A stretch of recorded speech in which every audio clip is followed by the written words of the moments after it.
syukur yang sedalam-dalamnya. Kita memuji Allah Subhanahu wa taala dengan pujian yang setinggi-tingginya atas segala pemberian rahmat, nikmat dan karunia. Mudah-mudahan rasa syukur itu melahirkan nikmat-nikmat yang baru yang sentiasa membuat kita bersyukur kepada Allah Tabaraka wa taala. Salawat dan salam kepada baginda Nabi alaihi salatu wassalam, karena ia adalah doa yang sentiasa hendaknya menghiasi majelis-majelis ilmu kita. Mudah-mudahan dengan salawat dan salam kita mendapatkan syafaat dari Nabi alaihi salatu wassalam.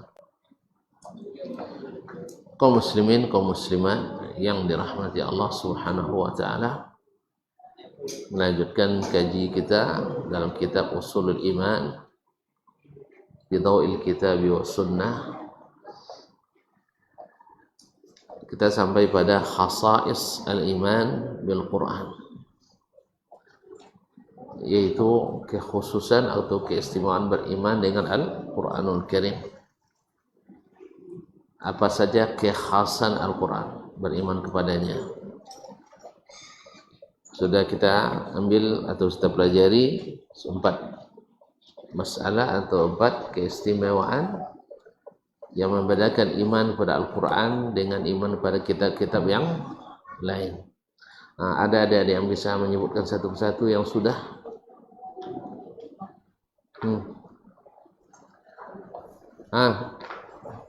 Yang pertama adalah meyakini bahwa dakwah Al-Quran itu bersifat umum, berlaku bagi semua umat manusia, bahkan bangsa jin. Yang kedua, bahwa beriman pada Al-Quran adalah meyakini bahwa Al-Quran telah menasakh semua hukum yang ada di dalam kitab-kitab sebelumnya. Jadi, apakah kita perlu lagi membaca kitab-kitab Taurat? Tidak. Perlu lagi kita mencari hidayah dari Injil? Tidak. Karena kita sudah diberikan kitab yang lebih lengkap dan sudah menasakh semua yang ada dalam kitab-kitab sebelumnya. Makanya Umar bin Khattab radhiyallahu anhu ketika dilihat Nabi SAW membuka lembaran-lembaran Taurat, dia bilang, "Amutahawwikuna ba'dal huda ya Ibn Khattab?" Mau mendalami kesesatan setelah dapat hidayah. Itu Umar yang syaitan takut kepadanya. Apalagi kita yang selalu ketakutan dari syaitan. Gertak sedikit sama syaitan, loyo kita buatnya. Ya kan? Kalau nak cilok lapaunya, baikkan syaitan sudah itu. Kan ya? Kalau nak ngicua, nak bontongnya, baikkan syaitan. Ini dah Umar takut syaitan kepadanya. Nabi ingatkan bahwa membaca kitab Taurat ini menimbulkan kamu sesat nanti. Oleh sebab itu maka tidak ada perlunya kita membaca kitab selain Al-Quranul Karim. Untuk perbandingan Ustaz, perbandingan biasanya harus orang yang sudah hafiz Quran, baca tafsir lengkap. Kalau hanya baca Quran juz 30-nya, jalan. Juz 30 tidak teramalkan gitu. Mau perlu orang buat perbandingan. Baik kau ancak isi Taurat dompak Rasulullah. Malah pandai penterjemah Taurat pada penterjemah Quran baik kau lah. Lama san ayat Taurat pada ayat Quran. Ma'asyiral kiram dirahmati Allah. Dan tidak sedikit orang-orang cerdas, dan saya kenal sebagiannya. Awalnya bagus belajar ilmu syariat, tiba-tiba pindah pula membaca Injil dan Taurat, akhirnya anjak lainnya Taurat dan Injil. Nasallallahu alaihi wasallam. Tapi tidak murtad dah. Tapi ungkapannya seperti itu. Bahwa Al-Quran ini menyadur apa yang ada dalam Taurat dan Injil.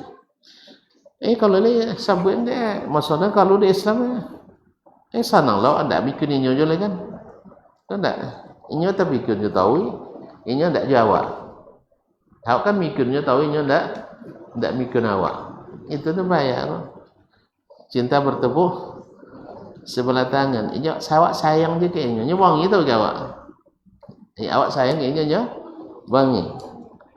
Awak sayang inyo jangan sampai selesai. Hanya wangi apa tu sabut inyo selesai. Awak sayangnya jangan sampai tinggalkan hidayah. Hanya wangi di doang dapat hidayah. Allah musta'an. Baik, yang ketiga. Bahwa syariat Nabi Muhammad atau syariat Al-Quran adalah syariat yang mudah dan memudahkan. Alhamdulillah, syariat Islam adalah syariat yang sangat mudah. Tak ada masalah agama kecuali mudah semua. Bila tak sanggup yang berat, ada solusi yang lebih ringan. Solat di waktu hadir 4 rakaat, kalau musafir tinggal 2 rakaat. Tak ada air boleh tayamum. Tak ada nasi boleh puasa. Keringan saudara. Tak ada air boleh tayamum. Tak ada nasi boleh puasa. Sah? Kalau orang enggak, sebenarnya serius ya sebaiknya tuan-tuan, kita tak serius. Orang dulu niatnya harus dari malam hari. So puasa sunat, kita kan puasa wajib memang dari malam hari ya, tapi puasa sunat masih dari malam hari. Kita enggak sekarang. Misalnya dari tadi enggak makan apa-apa, tu tiba rumah, misalnya dari subuh enggak ada makan apa-apa kan, pulang dah suruk air, pulang ke malah jam 8 lah dah. Ada nasi amak nangnya. Sangka abang puasa kau mimanya kan? Anda apa orang puasa lah daninya. Boleh aja. Nah. Tapi jangan tengah tu dah di puasa tu. Tak gedek kau terpaksa dan puasa. Dah jadi tu. Jadi, begitu mudah dah. Begitu mudahnya kaum muslimin dan muslimat yang dirahmati Allah. Kemudian yang keempat, keistimewaan Al-Quran Al-Karim. Seulang sodolit ya iya. Al-Quran adalah satu-satunya kitab yang Allah jamin terjaga, terpelihara dari perubahan, dari berubah min al-i'jazi syaraka fiha ghairu min al-kutub al-munazzalah wa huwa fil jumlati al-mu'jizatul uzma wa hujjatullahil balighah al-baqiyah. Wa Al-Quranul Karim dari seluruh sisi, dari berbagai aspek merupakan mukjizat terbesar. Mukjizat terbesar merupakan mengandung berbagai mukjizat. Apa makna mukjizat? Dari kalimat a'jaza yu'jizu, yaitu melemahkan. Apa maksud melemahkan? Tidak ada yang sanggup melawan. Jadi kalau Allah mau saudara dia, berartinya tidak ada yang bisa melawannya.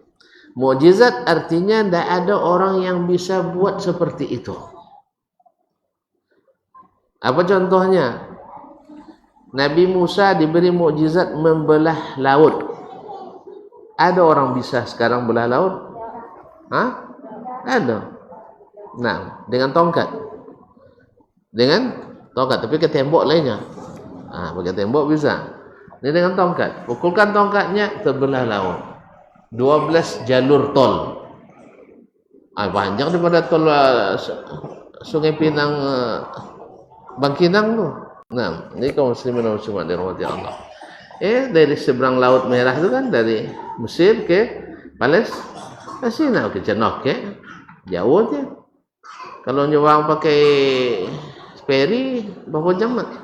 Ada 4 jam sah? Biar kat sana. Cenok ke Melaka dari Dumai. Berapa jam? Lebih pada itu, lebih pada itu. Bisanya buat jalur, 2 jalur tol. Itulah masalah kalau orang Yahudi itu rasis tinggi. kesukuannya tinggi.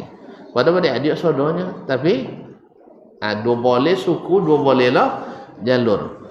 Sudah itu landak nampak kawan lagi so boleh kan jauh perjalanan tu mana nak tadi ni kan akhirnya minta lah ke Allah Ta'ala supaya transparan tembok-tembok tu nampak sebelah tu dia ada bisa buat kan ada itu namanya mukjizat melemahkan orang yang menentangnya tak ada yang bisa menentang.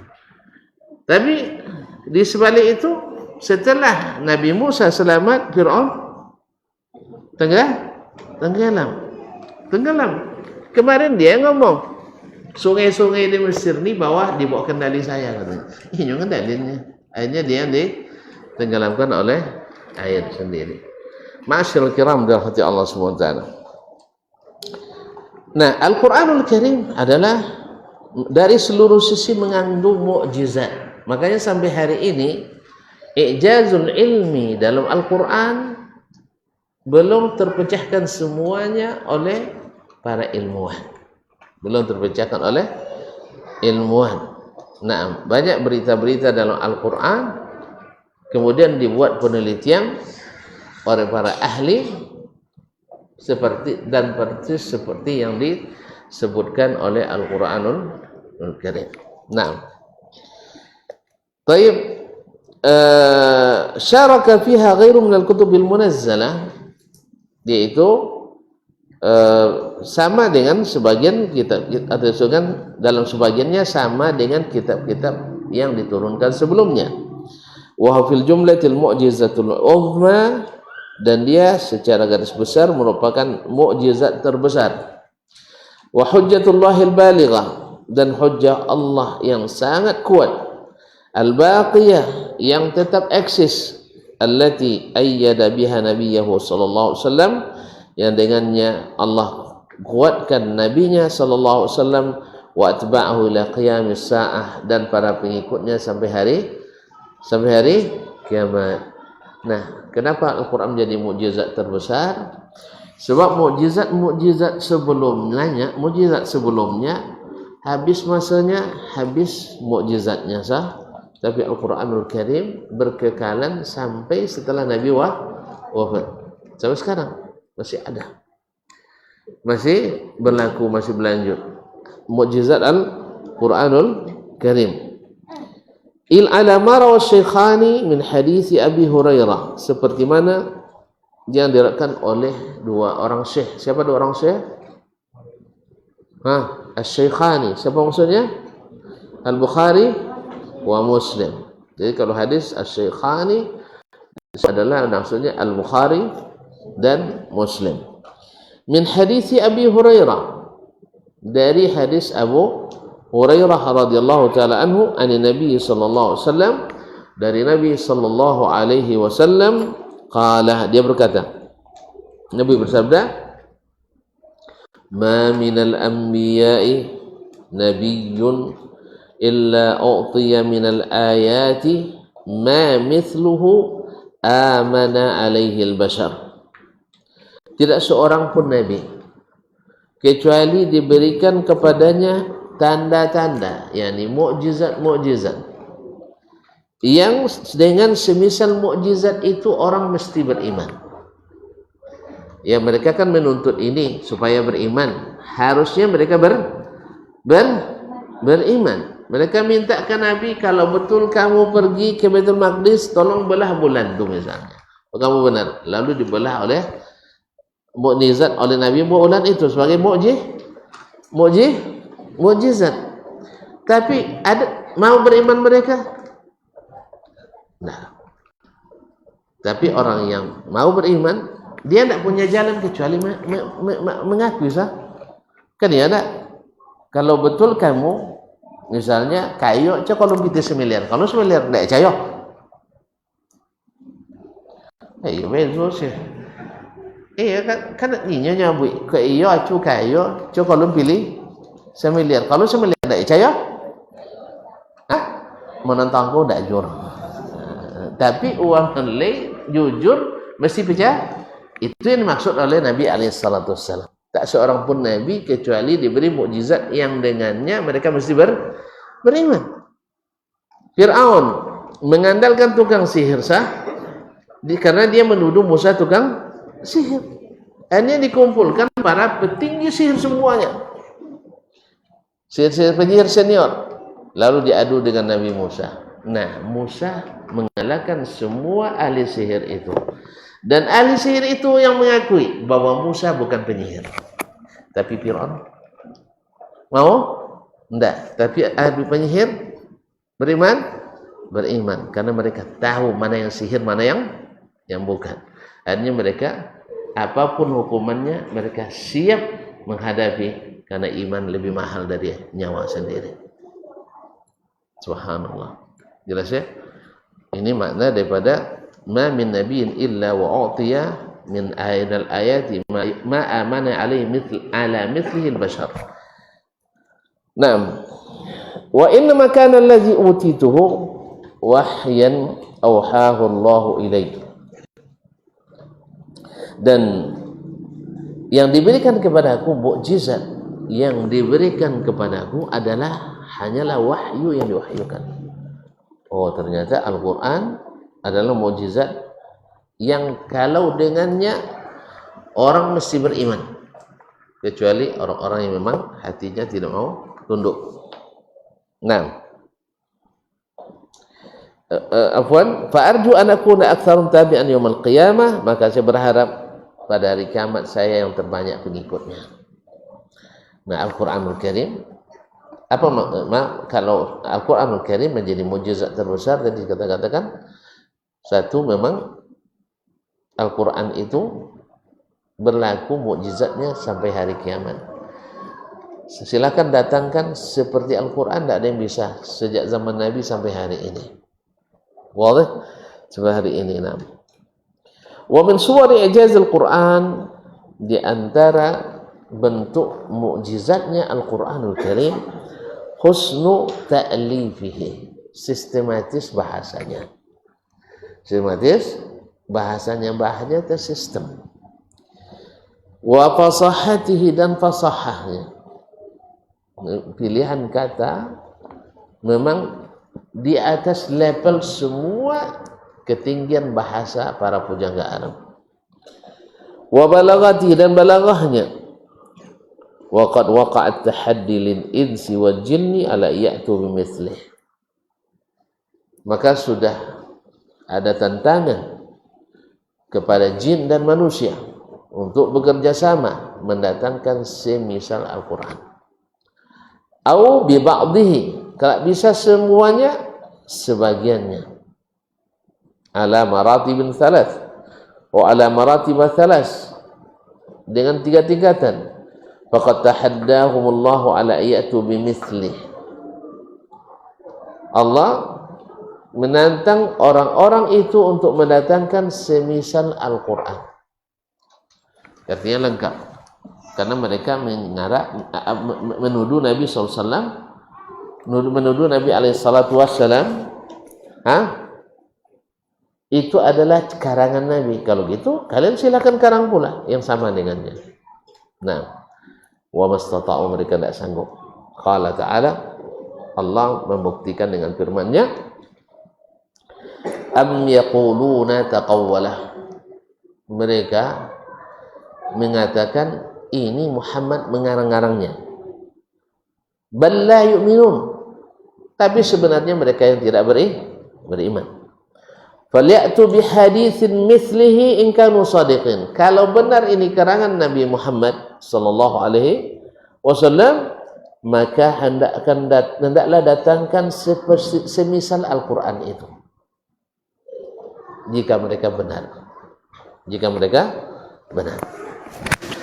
At-Tur ayat 33 sampai 34. Wa qala Allah azza wa jalla muqarriran ajzahum an dzalik, Allah menegaskan bagaimana mereka tidak sanggup melakukan itu.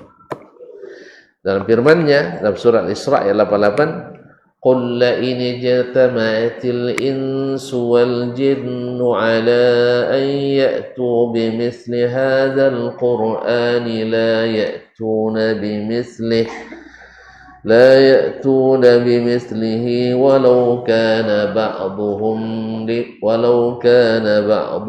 لبعض ظهيرا. Ada yang bisa ulang? Ada yang bisa ulang enggak? قل لئن اجتمعت الإنس والجن على أن يأتوا بمثل هذا القرآن لا يأتون بمثله ولو كان بعضهم لبعض ظهيرا. Andainya jin dan manusia, andainya jin dan manusia berkumpul bersatu semuanya untuk apa? Ala ayatu bimithli hadzal Qur'an, untuk membuat seperti Al-Qur'an, membuat seperti Al-Qur'an. Ikan jin kan banyak keahliannya, tapi buat Qur'an tidak bisa. Kan jin bisa ngarang-ngarang cerita, bisa dia kan? Jin bisa ngarang-ngarang cerita, bisa. Dia kadang datang ke orang syekh yang tidak berilmu. Dia kan banyak syekh tapi tidak berilmu, datang, saya Tuhanmu katanya. Akhirnya menyangka dia sudah sampai pada ilmu ulu kasok, ilmu kasyaf. Nah, padahal bukan ilmu kasyaf, syaitan yang bawanya ke ulu kasok. Nah, di puncak kompe, ya. Jadi sangka dia Tuhan. Apa sebabnya tidak mau belajar tentang Tuhan? Dia belajar melalui pengenalan diri, mengenal diri. Jadi ketika kenal dirinya, tentu Tuhannya dia. Nabi SAW harus dapat wahyu baru kenal Tuhan. Seluruh Nabi dan Rasul kenal wahyu dulu baru dapat Tuhan. Manusia paling cerdas menurut versi orang filsafat, bapak pemikir dunia, siapa nama? Tu'acu Aristoteles. Tak tahu Tuhan dia lah. Sebabnya tak dapat wahyu. Nah, lalu ikon tak encik Tuhan melalui ngaji sondok-sondok. Mana kan dapat? Akhirnya datang syaitan, lalu mengaku jadi Tuhan. Kecilnya lah sampai ke martabat ma'rifat. Ya, lah putih hakikat. Nah, jadi putih makrifat sampai ke alam hakikat. Akhirnya tidak perlu salat tidak perlu puasa. Jumat ke mana? Ke Mekah. Nah, cuma mau kalun jagonya lah pulang. Ayo mau kalun jago kelula kan? Hanya lah pulang salat. Lah sambung makan buat doa dulu pada makan siang lah. Kawasan contoh tadi dia buat jin tak ulu kasar. Nah, masyaallah kiram dirahmati Allah. Ladai mereka berkumpul untuk mendatangkan semisal Al-Quran, tidak akan sanggup. Walau kana ba'dhum li ba'dhin zahira, walaupun mereka bekerja sama saling membantu, menunjukkan seluruh keahlian, tidak bisa. Kalau ini cowok bisa deh, tapi mendatang Al-Quran tidak bisa. Sebab ini adalah mukjizat. Nah, thumma tahaddahum ayyatu bi 10 suwarin mithlihi fama qadaru. Kemudian tidak bisa semuanya, cukup 10 surat. Itu pun tidak disyaratkan surat panjang. Pokoknya pilih 10 surat, buat tandingannya. Subhanallah, tidak juga bisa. Tidak, karena mukjizat. Am yaquluna iftarah, mereka berkata dia telah mengarang-ngarang lagi. Iftarahu, membuat dan mengarang. Qul fa'tu bi asyri thuwarin mithlihi muftarayat. Enggak, kalau gitu, kalau memang karangan, ciptaan, buat pula oleh kalian karangan dan ciptaan niru-niru. Dikirain Nabi itu hanya niru-niru. Wad'u man istata'tum min dunillahi in kuntum shadiqin. Lalu panggil siapapun yang sanggup kalian panggil. Bahkan kalau panggil, sanggup panggil Jibril, panggil Jibril. Cuma mana mau Jibril kayak gini nih, ini bukan kerjaan Jibril. Jibril itu amin, amanah. Yang nak coba-coba nantang tu pandu toh. Nah, dan pengkhianat, pendusta. Mana bisa Jibril ikut dalam barisan mereka. Tapi Allah katakan, panggillah siapa yang kalian sanggup untuk bekerja sama dan buat seperti 10 surat dari Al-Quran. Thumma tahaddahum marratan, Hud ayat 13. Thumma tahaddahum marratan thalitha, kemudian kali ketiga 10 tidak bisa, semua tadi tidak bisa, 10 tidak bisa. Sekarang bi ayatu bi suratin minhu famastata'u. Satu surat cukup. Apa surat paling pendek? Al-Kautsar. Inna a'tainakal kautsar. Terpanjang Al-Baqarah. Ahsanta, masya-Allah. Taib. Surah Al-Baqarah terpanjang. Tidak mesti surah Al-Baqarah. Surah Al-Kautsar sajalah. Ditiru, buat tandingan seperti itu. Famastata'u, mereka juga tidak sanggup. Am yaquluna iftara, apakah mereka mengatakan Muhammad telah mengada-ngada, mengarang-arang? Qul fa'tu bi suratin mithlihi, katakan buat satu surat seumpamanya. Wad'u man istata'tum min dunillahi in kuntum shadiqin, lalu panggil orang yang sanggup kalian panggil selain Allah untuk membantu kalian kalau kalian benar. Surat Yunus ayat 38. Fathabata bihadzal ijaz, fathabata bihadza ijazul Quran ala ablaghi wajhin wa akadihi, dengan demikian wa akadihi, dan dengan demikian maka jelaslah mukjizat Al-Quran menurut apa? Menurut aspek yang terbesar dan terkuat. Lamma ajazal khalqu an mu'aradatihi, ketika hamba-hamba semuanya lemah, tak sanggup menghadapinya, biadna maratibit tahaddi, walaupun tantangan terkecil.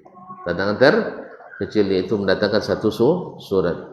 Wa huwal ityanu bi suratin mithlihi, yaitu mendatangkan satu surat semisal Al-Quran. Wa aqsaru suratin fil Qur'ani 3 ayat, dan surat terpendek dalam Al-Quran adalah 3 ayat, itu surat Al-Kautsar. Nah, macam sudah azan ya? Baik. Hah? Azan dulu. Baik.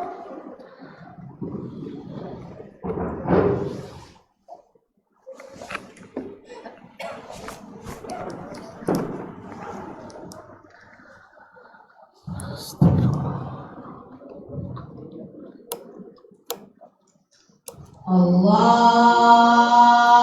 Akbar, Allahu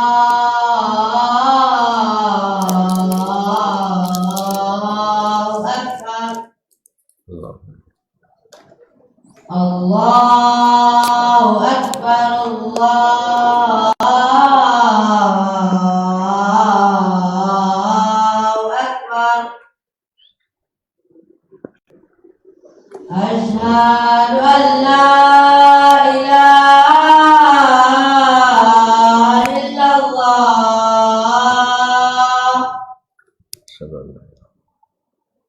Asyhadu an la ilaha illallah.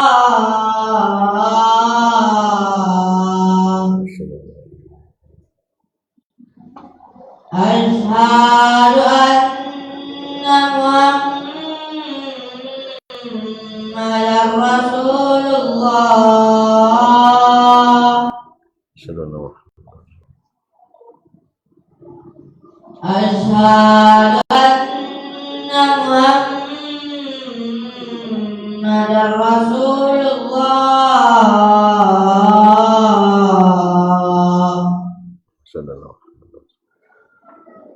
Hayya 'alas shalah.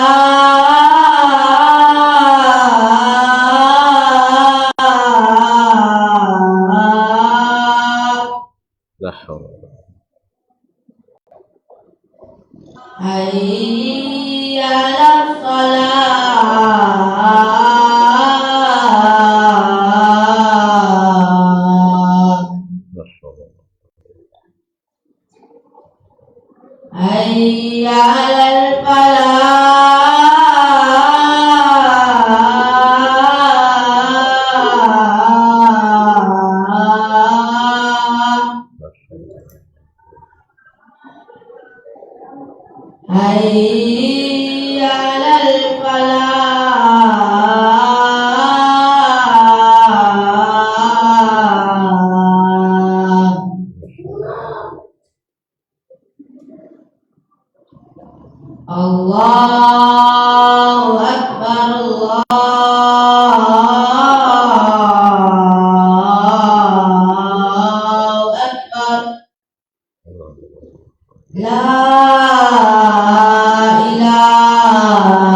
Baik, kita lanjutkan atau?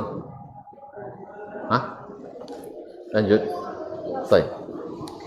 Yang keenam, kaum muslimin dan muslimat dirahmati Allah, anna Allah Ta'ala bayyana fil Qur'ani kulla syai'in mimma yahtaju lahu an-nas fi amri dinihim wa dunyahum wa ma'ashihim wa ma'adihim. Bahwasanya Allah Subhanahu wa Ta'ala telah menerangkan dalam Al-Quranul Karim segala sesuatu yang menjadi atau dibutuhkan oleh manusia dalam urusan agamanya, urusan akhiratnya, urusan dunianya, urusan kehidupannya, dan urusan akhiratnya. Qala ta'ala, wa nazzalna 'alaikal kitaba tibyanan likulli syai'. Telah kami turunkan kepadamu Al-Quran menjadi penjelas bagi segala sesuatu.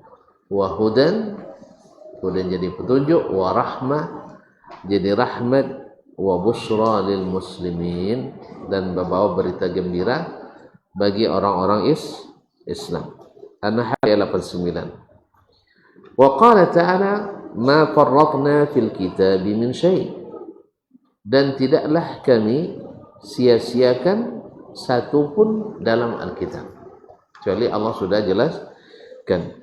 Qala Ibnu Mas'ud radhiyallahu taala anhu, berkata Abdullah bin Mas'ud radhiyallahu anhu, unzila fi hadzal Qur'ani kullu ilmin. Di dalam Al-Qur'an ini diturunkan semua ilmu.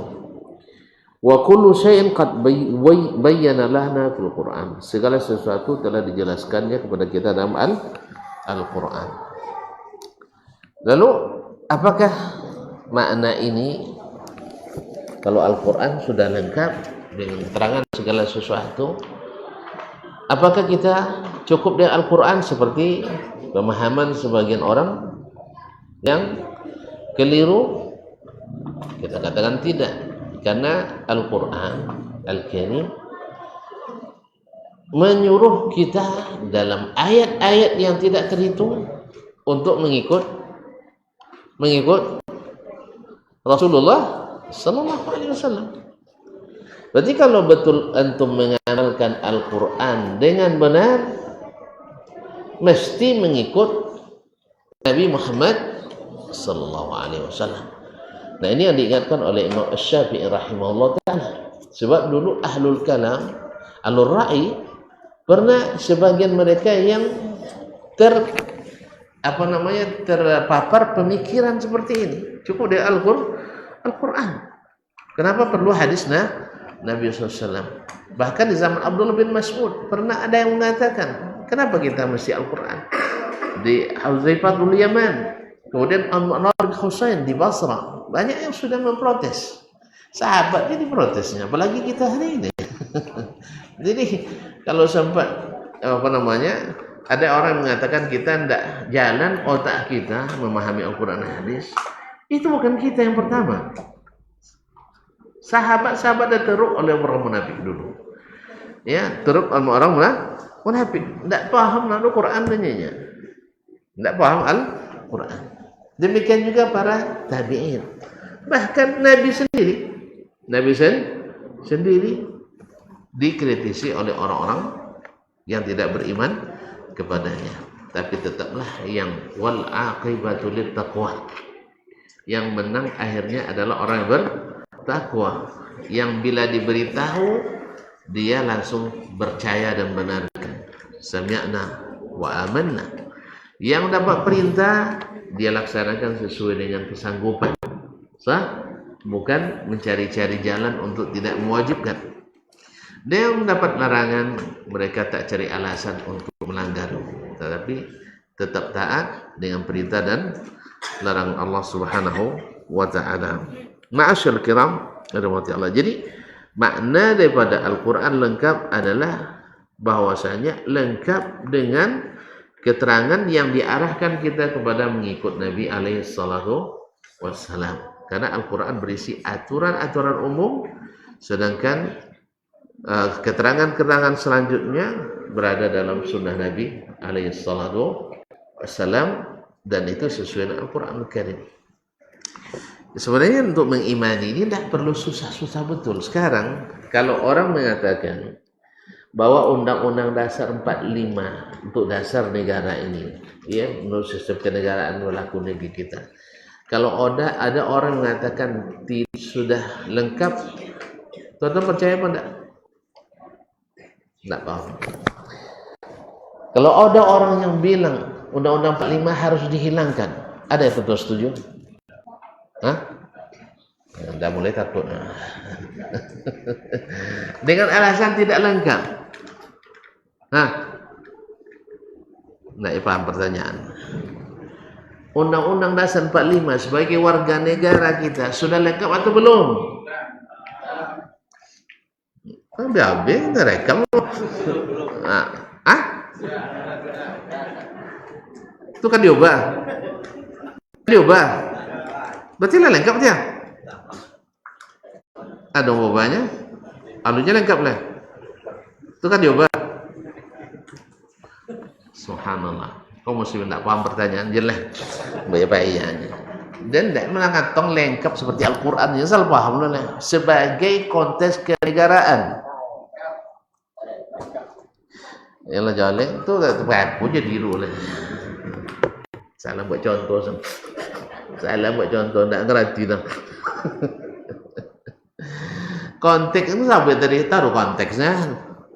Tidak, dari sisi kenegaraan, tidak sisi dari ketuhanan, dari sisi keimanan. Dari segi mana lah jalan tidak lengkap. Apa buat manusia tidak lengkap. Kau buat pelatihan apa ya PMP mu? Banyak gagal je dari situ. Dua PM4. Nah, kau muslimin dan muslimat dirahmati Allah. Dalam konteks bernegara, dah lengkap apa belum? Sudah. Tapi tanpa ada undang-undang di bawahnya bisa jalan? Tidak. Itu yang pemukasih tadi mah. Nak doket pemahaman tapi tambah jauh ke sana. Aku kasih nak doket tapi tambah jauhnya tidak connect, itu masalah. Pahamnya? Perlu undang-undang di bawahnya. Sah? Di bawah undang-undang perlu? Nah, itu yang tak habis memang. Berarti tidak nyambung. Perlu peraturan dari pemerintah. Jadi lehernya, misalnya di Undang-Undang Dasar pasal 29 kebebasan berkeyakinan. Di bawah itu nanti ada undang-undang yang mengatur apa saja agama yang resmi di Indonesia. Maka tertulis yang pertama adalah Al-Islam. Ingat dia? Al-Islam. Tidak ada nomor yang selain itu. Tidak, bukan Islam Nusantara, tidak. Bukan Islam liberal, tidak. Tapi Islam. Satu aja. Bukan Islam yang memecah belah, tapi Islam yang satu. Karena Islam itu hanya satu. Nah, yang kedua, dan seterusnya. Dolenya. Nah, di bawah itu akan ada nanti peraturan pemerintah nomor sekian dan seterusnya. Nah, sampai ke bawah nanti sampai ada perda. Misalnya menuhi uang Islam khususnya di Kampar, uang Kampar Islam banyak. Iya kan? Kampar khususnya gerah dengan kegiatan bermusik di malam hari misalnya. Kan ya? Iya, ancak buat. Ada undang-undang Dasar 45 kan? Tidak ada dah. Dan undang-undang ada? Tidak ada dah. Tapi dasar hukumnya ada. Dasar hukumnya ada. Maka pemerintah Kampar misalnya mengeluarkan perda. Tidak dibolehkannya membuat acara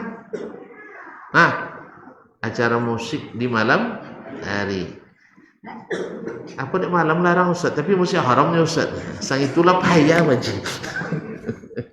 Jadi syariat itu dibuat untuk menyempurnakan kemaslahat, ya, untuk melekat maslahat atau menyempurnakannya, atau menghilangkan mafsadah atau menguranginya. Paham ya? Tak bisa sodoh caklah sakene. Yang penting harus baku. Maka diajukanlah undang-undang anti maksiat. Kan secara maksiat kan dilarang di Indonesia, dilindungi oleh undang-undang. Makanya aturan-aturan itu semuanya mengacu pada yang tertinggi. Itu mengkasi ambo mau contoh tadi. Al-Quran lengkap, ya, dan lebih lengkap dari undang-undang yang kita buat itu. Jelas? Nah, tetapi dia memerlukan penjabaran sah, istidlal, istinbat, dan butir-butir. Yang satu hadis menurut Syekh 5 hukum situnya. Syaitan mau bolehnya, niatan 8 boleh dan seterusnya. Sesuai dengan ilmu yang Allah berikan kepada masing-masing untuk menganalisa, mengambil dalil dari satu dalil. Makanya para ulama juga bertingkat-tingkat pemahamannya dalam memahami dalil. Jelas? Nah, kalau jelas sampai sikoh dah lu. Enggak ada tambahan. Tapi kalau lu jelas tambah aja boleh. Baik, dan selanjutnya tadi saya inginnya menamatkan semuanya, tapi subhanallah, ya esok lah. Capek no tamat so mantilok ngaji lah. Iyalah. Ya. Jadi ulangnya keistimewaan beriman pada Al-Qur'an, satu, meyakini dakwah Al-Qur'an itu bersifat umum menyeluruh. Ya, bercakup di seluruh tempat, seluruh umat.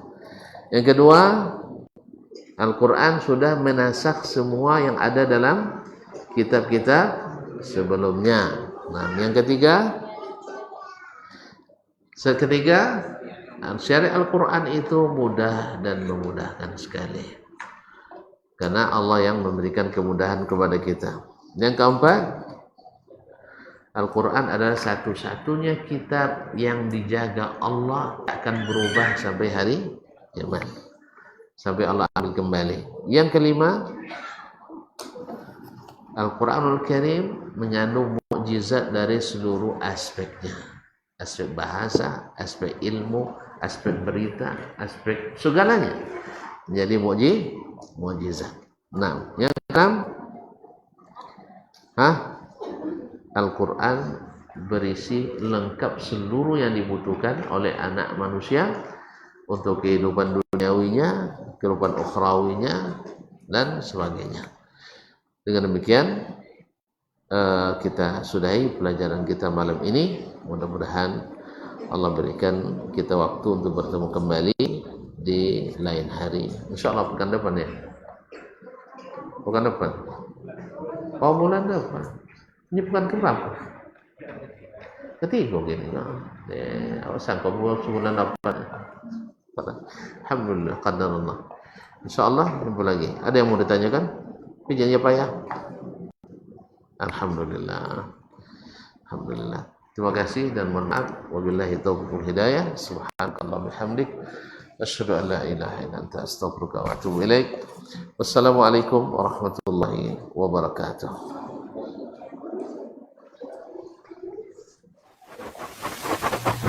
Barometer amal kita saleh tak salehnya di salat kita. Bila salat kita ikhlas dan sesuai dengan sunnah Nabi SAW, maka insya Allah amalan yang lain mengikuti.